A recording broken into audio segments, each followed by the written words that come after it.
In this video, I want to go ahead and show you how to replace your steering rack bellows boot right here on the driver's side of your steering rack. The process for this is the same as the passenger side. Using our 21mm socket, I want to go ahead and loosen and remove our lug nuts. Once we have the lug nuts removed, go ahead and grab the wheel, remove it, and set it aside. We're using our 14mm wrench on the inner tie rod. Let's go ahead and try and loosen this. Go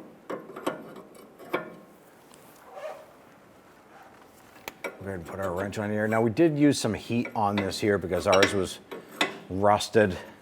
We're able to break this free here. We just want to get it a few threads. That's it. On our outer tie rod here where it attaches to the knuckle, there's a nut right here with a cotter pin holding it in place. Simply going to use a pair of pliers. I want to go ahead and bend back our tab here on our cotter pin. And I'm going to grab the head of it with our cutters here and basically just kind of pull the cotter pin out. Now, cotter pin is a one-time use. You want to make sure you have another one of these readily available to replace this one with. Sometimes they can be rusted in there a little bit, so it might take a little bit of effort to get that out.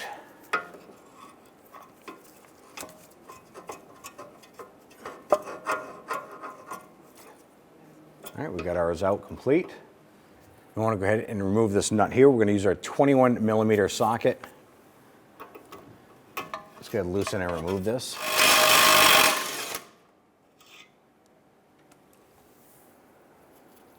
Now with the nut removed, what I'm going to do is use a hammer and I'm going to strike the knuckle right here. The knuckle itself is tapered for our ball joint. So this should release this unit.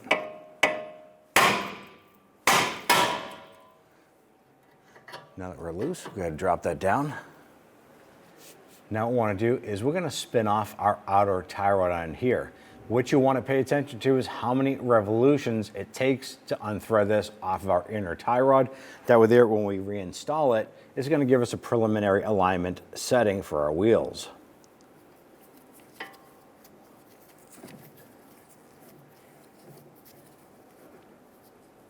Roughly 23 rotations for ours. Yours might be a little bit different.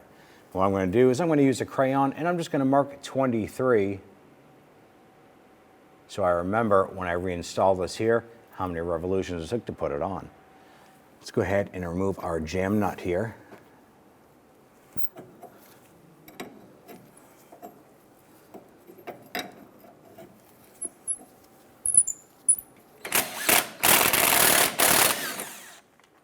You want to go ahead and remove this boot here. On our particular boot, we have two ties. Plastic ties right here. Your vehicle might have metal clamps of some sort. You want to just go ahead and use some sort of punch or a chisel or something to go ahead and pop those off.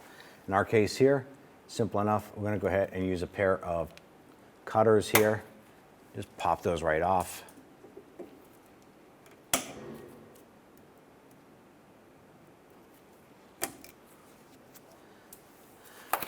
Go ahead and pop that off and work that down and off of our inner tie rod like so.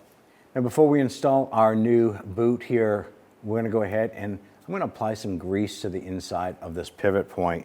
It is not necessary. However, while I'm here, preventative maintenance is always a good thing. I want to make sure that our surface on our steering rack is clean. So give that a wipe down.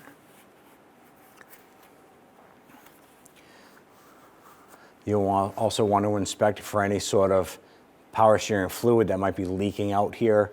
That'll be a result of a bad seal or something on your rack. If you see that, you want to go ahead and repair that as well. Go ahead and take your new boot, slide that over the inner tie rod end. Work that up. And then work that boot onto the rack itself. Get that fully seated.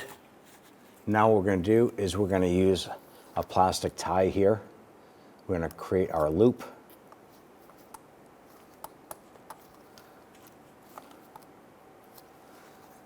Slide that up. And want to get that onto our main inner band right here.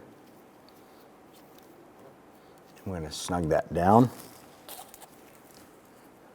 Use the pliers here or cutters. Just make sure that's on there nice and tight. And then simply cut off the excess.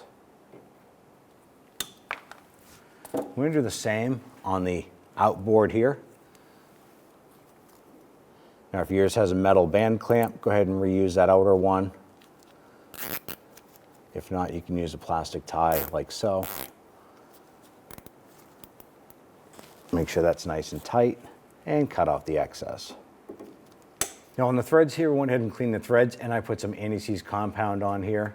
I'm going to go ahead and thread on my jam nut here, or a lock nut.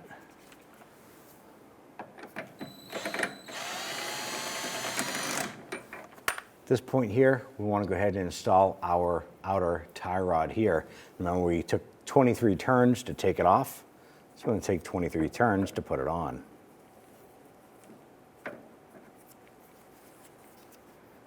Here it is right there. Going to bring our jam nut down. Now let's go ahead and install our tie rod right here onto our knuckle.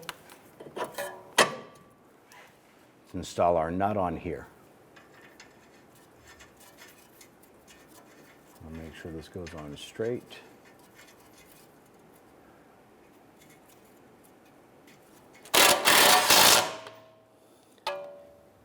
Now that we have this tight, let's go ahead and torque down that nut. I'm going to torque this down to 63 foot-pounds.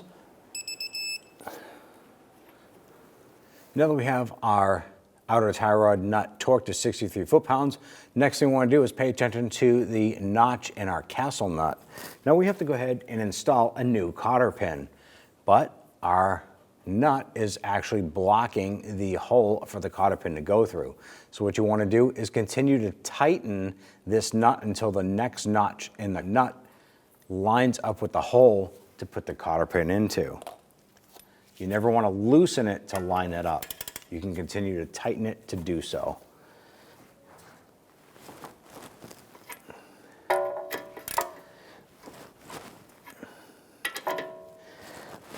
Now we have our castle nut lined up with the hole. We're going to go ahead and install our cotter pin. We want to feed that through.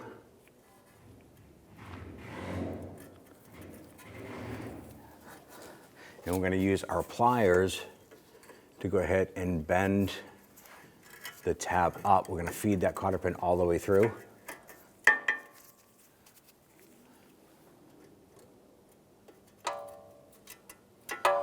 We want to grab the upper portion of the cotter pin. We're going to bend that over on the top, cut off the excess, and the single piece of the cotter pin on the back side, we're just going to snip that off. Let's go ahead and tighten down our jam nut.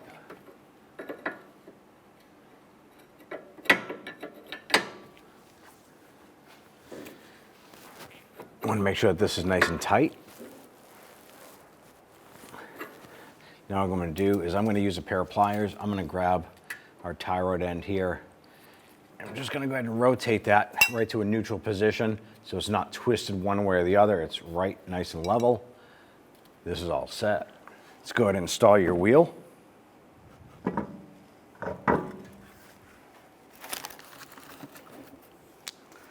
Go ahead and install all of our lug nuts by hand first. Get these spun on. Once all these are on, I'm going to go ahead and snug those down.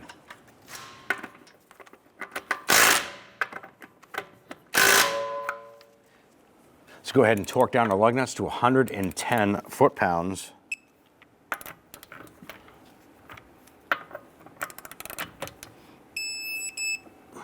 After finishing this installation, it's important to have an alignment done on your vehicle. Now go ahead and put on your center cap. Just line that up. Pop that on and you're all set. When only the best will do, demand TRQ. The only company that lets you view before you do. TRQ is committed to offering the highest quality aftermarket auto parts that are engineered for peace of mind. Thanks for using and viewing with TRQ.